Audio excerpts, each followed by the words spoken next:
In this video, I want to speak about the importance of play and a skill-based outlook on bodybuilding, rather than the idea of, oh, I want a bigger chest or a bigger shoulder, so I'm going to do shoulder exercises.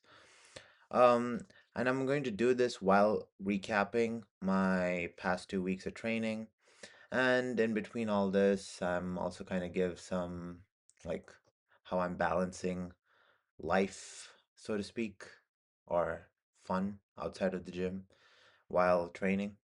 In any case, this is what I look like now.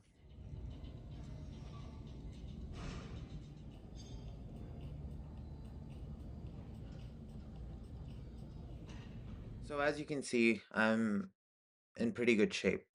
And it's not like I'm this huge fan of working out. If my workouts were boring, if it was just the basic, like, oh, I'm going to do like a couple of sets of dumbbell bench press and some lat pull downs, and if that was what was going on, uh, with every workout, if I'm just going to do the leg press, it wouldn't keep me coming back.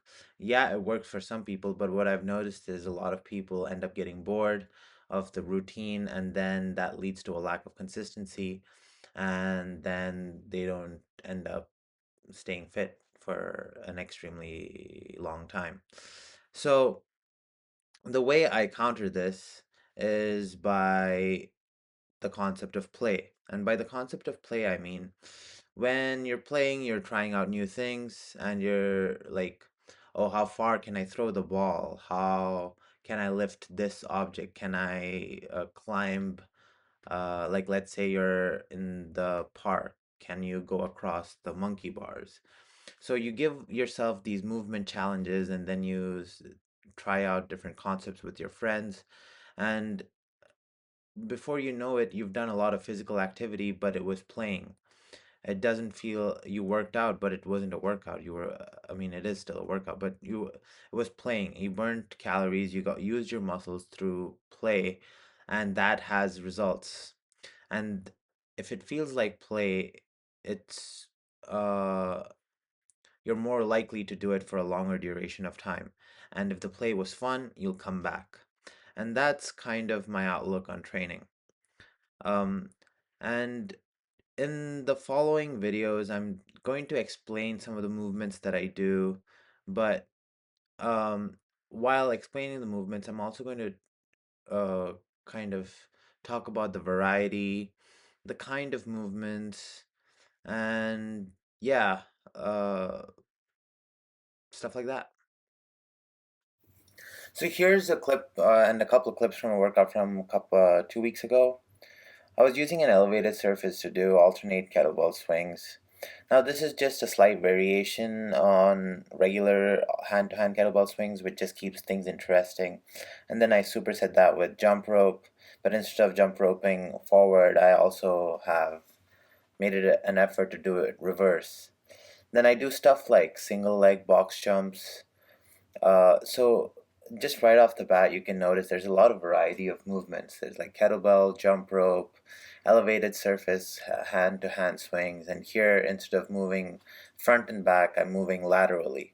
By adding this sort of variety into like, so most people would just be happy with like a hand to hand kettlebell swing, but by incorporating concepts such as lateral movement or an elevated surface, it's keeps things spicy. It gives you more stuff to do.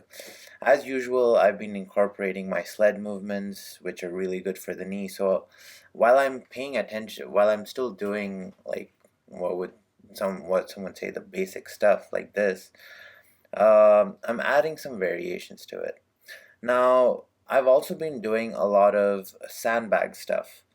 With sandbag stuff, like a lot of carries, it forces the entire chain of muscles in the body to be activated and stay really tight.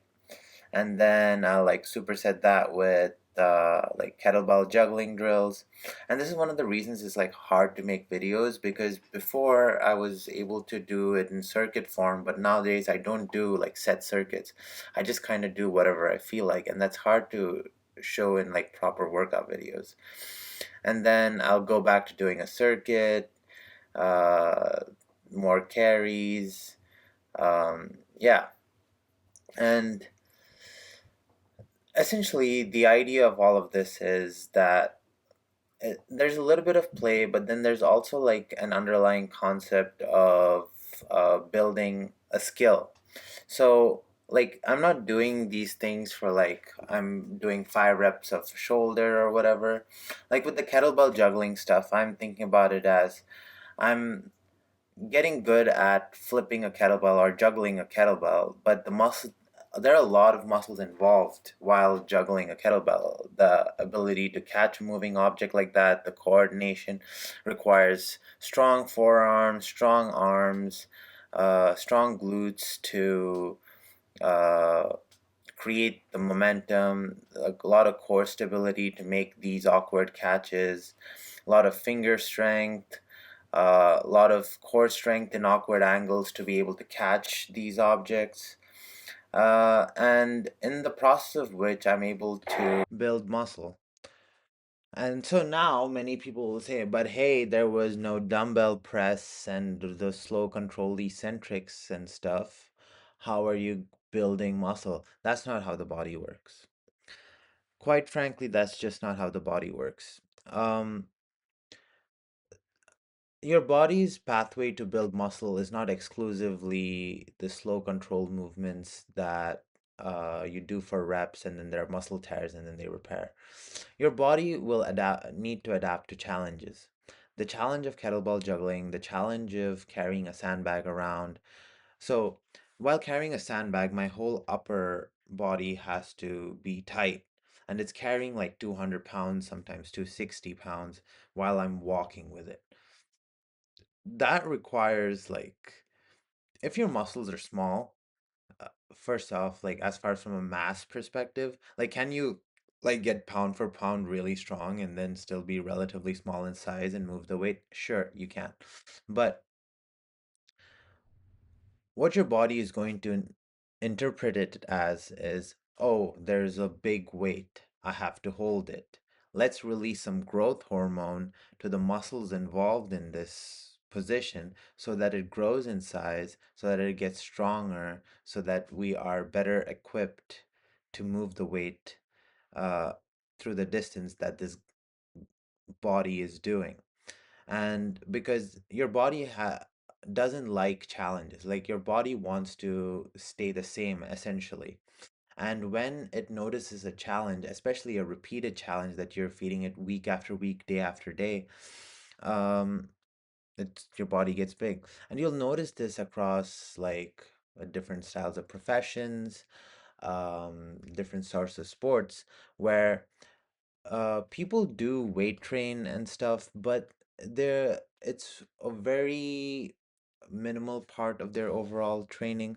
Their training is more focused on like uh optimizing the form on like let's say a pole vault or something like that. And in the process of optimizing the movement or getting good at a movement, the muscles involved in that are repeatedly taxed, and as a result of which it has to adapt.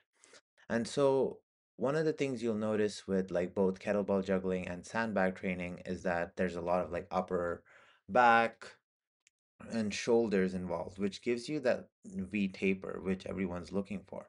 So, yeah, you can build a good V taper, a really strong looking back, and a strong, actually strong back by doing these kinds of movements.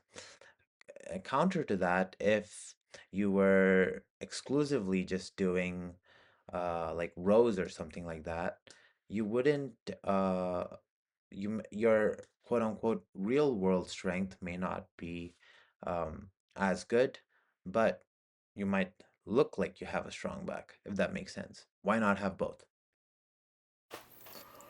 And the sort of training that I do seems to translate really well into doing stuff like calisthenics and stuff as well. Calisthenics is not something that I spend a lot of dedicated time to. But the fact that a lot of my movements, so the sandbag style movements, the kettlebell style movements, require my whole body to work as a unit, as opposed to being isolated from each other. So, like a dumbbell curl would force my biceps to be isolated from pretty much every other system of muscles, except maybe the wrists and the forearms, maybe a little bit of shoulders. Let's say the bench press kind of keeps you isolated from any pull muscles. so on and so forth. And what that does is kind of reinforce a very isolated, very siloed form of movement, whereas the body is supposed to work together as a unit. And the reason I'm showing this kind of stuff is I think it's good to see that because a lot of people watch calisthenics videos and like kind of aspire to be like those people. And yeah, one of the ways to achieve it is to just do pure calisthenic training or whatnot. But you know, for me, like and this is where for me the requirement of variety and the requirement of play kind of comes into thing. For me, the skills that kind of keep me more engaged is the kettlebell stuff, the sandbag stuff. I do like calisthenics, but to me it doesn't um, it isn't as appealing to me as some of this other stuff. For me, for whatever reason, I like this kind of stuff a little bit more than calisthenics. So I just try to find a good balance. And instead of trying to do like just bodybuilding training to build your body, when you find all these little things that kind of keep you happy, keep you engaged, to keep you coming back, gives you a skill to work towards, um, becoming fit is easy. It becomes like it almost becomes a pastime. Like, oh, it's a hobby.